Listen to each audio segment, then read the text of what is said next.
একই কাণ্ড। এবার কি সত্যি সত্যি 1 কোটিরও বেশি নাম বাদ যেতে বসেছে এসআইআর এ ভোটার তালিকা থেকে?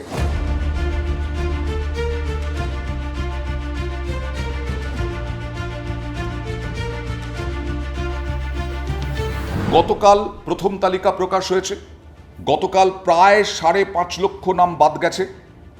টোটাল জুড়ে হয়েছে 58 লক্ষ আগে বাদ গিয়েছিল, তারপরে হলো 63 লক্ষেরও বেশি নাম বাদ।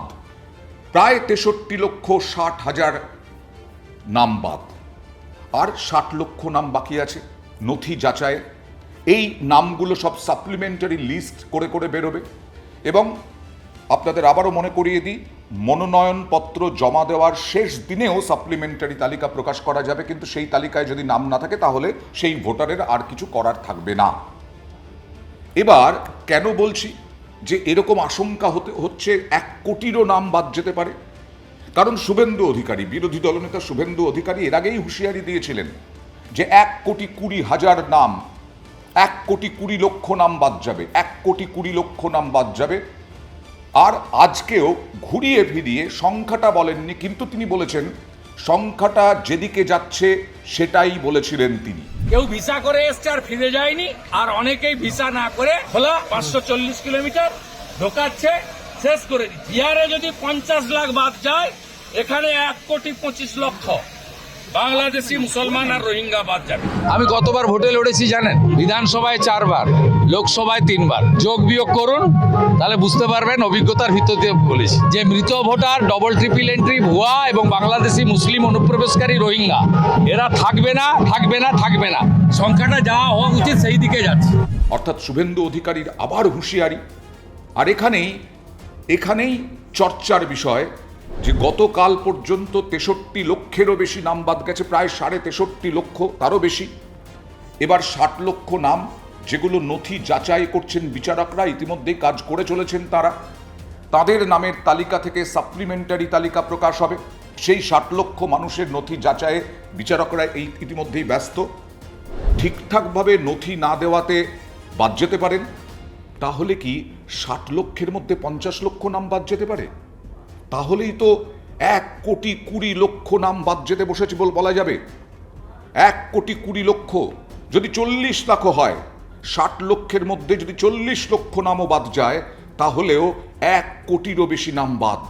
তাহলে কি সত্যি সত্যি 1 কোটিরও বেশি নাম বাদ যাবে আর তৃণমূল বিপাকে পড়বে? এরকমটাই বলছেন শুভেন্দু অধিকারী। অবশ্য তার পাল্টাও তৃণমূল বলতে শুরু করেছে। এইগুলো তো আরো প্রমাণ করে দিচ্ছে যে বিজেপির অ্যাসাইনমেন্ট নিয়ে ইলেকশন কমিশন কাজ করছে। শুভেন্দু অধিকারী কি ইলেকশন কমিশনের পিআরও নয়? কোটি কোটি নাম বাদ যাবে। ভোটাররা কি কারণ কোন দলের পৈতৃক সম্পত্তি নাকি? যিনি ন্যায্য ভোটার তিনি ভোটার থাকবেন, কি করে বাদ যাবে? শুভেন্দু অধিকারী বলুন, আগে তো লাখ লাখ রোহিঙ্গা বলেছিলেন, একজন রোহিঙ্গার নাম ভোটার লিস্ট থেকে বার করতে পারেনি, একজন। তাহলে এই অকারণ বাজারকরণ করে এদের কি লাভ হচ্ছে? কিন্তু বিষয়টা একটু লক্ষ্য করে দেখুন, যে ভোটারের যে অংশের ভোটারের ওপর নির্ভর করে তৃণমূল, মহিলা ভোটার, সংখ্যালঘু ভোটার, মহিলা ভোটার এবং সংখ্যালঘু ভোটার, এটাই স্তম্ভ বলা যায় তৃণমূলের ভোট পাওয়ার। সেখান থেকে খুব তাৎপর্যপূর্ণ দেখুন, মুর্শিদাবাদে বিচারাধীন সব থেকে বেশি, সীমান্তবর্তী জেলা, 11,01,045 জন বিচারাধীন। মালদা সীমান্তবর্তী জেলা, 8,28,127 জন বিচারাধীন। উত্তর 24 পরগনা 5,92,252 জন বিচারাধীন। দক্ষিণ 24 পরগনায়, 2 জেলাই তো সীমান্তবর্তী জেলা, 5,22,000 বিচারাধীন। অর্থাৎ 19, 24, 29 ধরলে পরে 32 লক্ষ। শুধুমাত্র এই 4টে জেলা যদি যোগ করি, প্রায় 32 লক্ষ ভোটার বিচারাধীন। তাদের বাদ যাবেন কতজন? এই 32 লক্ষই যদি নাম বাদ যায়, তাহলে সেটা 1 কোটি ছাড়িয়ে যাচ্ছে। অর্থাৎ 1 কোটি কি সত্যি বাদ পড়বেন? খুব তাৎপর্যপূর্ণভাবে এই মুর্শিদাবাদ, মালদা, উত্তর 24 পরগনা, দক্ষিণ 24 পরগনার নাম বললাম। আরও তাৎপর্যপূর্ণভাবে আরও বেশ কয়েকটা তথ্য দিয়ে আপনাদেরকে, 5 জন বিধায়ক 5 জন বিধায়কের নামই বিচারাধীন। কুমারগঞ্জের বিধায়ক তোরাব হোসেন, এদিকে আমডাঙ্গার বিধায়ক রফিকুর রহমান, অন্যদিকে জাকির হোসেন বিধায়ক, গুলাম রাব্বানী তিনি মন্ত্রী, আব্দুর রাজ্জাক তিনি 3 বিধায়ক।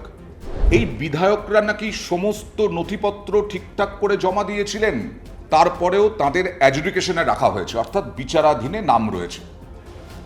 তাহলে ঘুরিয়ে যদি দেখি যে আসলে তৃণমূল বলার চেষ্টা করছে যে সংখ্যালঘু ভোটের দিকেই টার্গেট, সংখ্যালঘু নাম বাদ দিচ্ছে চক্রান্ত করে তৃণমূল বলছে। এই নামগুলো দেখলেই পরিষ্কার, এই নামগুলো শুনলেই পরিষ্কার হচ্ছে। তার জন্যই আমি তুলে ধরলাম এই নাম, বিধায়কদের নাম, এবং বিধায়করা বলছেন সমস্ত নথি দেওয়া হয়েছে। গুলাম রাব্বানী কি বলছেন? গুলাম রাব্বানী বলছেন যে 80,000 তাঁর কেন্দ্রে 80,000 নাম বিচারাধীন।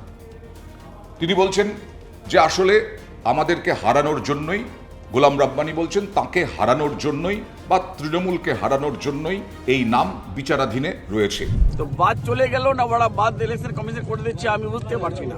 আমার নাম তো উড়ে দিয়েছে ভোটার লিস্ট থেকে। আমি ভিআইপি, আমাদের যারা মন্ত্রী, যারা এমএলএ, তাদের সাইডে গভর্নর জেনারেল, গভর্নর, অ্যাম্বাসেডার, তারপরে বড় ওদের পিছনে লেখা থাকে স্টার। কিন্তু আমি অবাক হলাম, আমার নামটাও সরাই দিয়ে নাই ভোটার লিস্টে। আজকে আমি দেখলাম এই নামগুলো, তাহলে এটা তো বড় প্রশ্ন, যদি সত্যি ঠিকঠাক নথিপত্র দিয়ে থাকেন তাহলে বিচারাধীন কেন? তাহলে ইআরও, এইআরও তাদের কি গাফিলতি আছে? তারা নাম তুলতে ব্যর্থ। অন্যদিকে রোল অবজারভার যারা, তারা কি ভূমিকা পালন করেছেন? এই সব নিয়ে প্রশ্ন উঠতে শুরু করেছে। অর্থাৎ 60 লক্ষ নাম বাদ, 60 লক্ষ নাম বিচারাধীন। সেই 60 লক্ষের মধ্যে বিভিন্ন জায়গায়, বিভিন্ন বিধানসভায় যদি আমরা দেখি 2021-এ মার্জিন খুব কম ছিল, কোথাও 2000, কোথাও 1900, কোথাও 3000, কোথাও 3 ডিজিটে নাম্বার ছিল ব্যবধান। তাহলে এই 1 কোটি নাম বাদ গেলে তা কি উলটপুরাণ হয়ে যাবে? এই রকমটাই রাজনৈতিক বিশ্লেষকরা আলোচনা করতে শুরু করেছেন। এসআইআরে প্রথম তালিকায় হয়তো সেভাবে নাম বাদ যায়নি, মাত্র 5.5 লক্ষ নাম বাদ গেছে। 68 লক্ষর জায়গায় হয়েছে 63 লক্ষ। এর আগে আমরা জেনেছিলাম যে 69 লক্ষ নাম বাদ যাবে, কিন্তু তা হয়েছে 63 লক্ষ। কিন্তু তাহলে পুরোটাই কি নির্ভর করছে এই বিচারাধীন অ্যাডজুডিকেশনের মধ্যে যারা রয়েছেন তাদের ভবিষ্যৎ নির্ভর করছে তো বিচারকদের ওপরে। তাহলে বিচারকরা, আবার বলছি, বিচারকরা কিন্তু নথি, তথ্য, প্রমাণ সমস্ত ওপর নির্ভর করেন। তারা এ বিষয়ে অত্যন্ত কড়া। তাহলে শুভেন্দু অধিকারী যেটা বলছেন 60 লক্ষ নাম বিচারাধীন, সেই 60 লক্ষ নামে কোথাও নথিপত্রে গণ্ডগোল আছে, সেটা বিচারকরা খুঁজে বের করে তারপরে নাম বাদ। আবার বলছি, 60 লক্ষ থেকে কি 50 লক্ষ বাদ যাবে? 60 লক্ষ থেকে কি 40 লক্ষ নাম বাদ যাবে? এখনো পর্যন্ত যা হিসেব তাতে হতে পারে, যদি ঠিকঠাকভাবে হয় তাহলে হতেই পারে 60 লক্ষের মধ্যে 50 লক্ষ নাম বাদ যেতেই পারে। কারণ এইখানে বিচারকদের ওপরেই পুরোটা নির্ভর করছে। কিন্তু সীমান্তবর্তী জেলাগুলোতে এত সংখ্যায় বিচারাধীন ভোটার, একটা প্রশ্ন থেকেই যাচ্ছে। এখন দেখার, সাপ্লিমেন্টারি তালিকা প্রকাশ আস্তে আস্তে হবে, নির্বাচন কমিশন করবে, এবং সেই নির্বাচন কমিশনের তালিকায় কত জনের নাম বাদ যাচ্ছে আর তার প্রভাব ভোটে পড়ে কিনা 2026-এর বিধানসভা নির্বাচনে।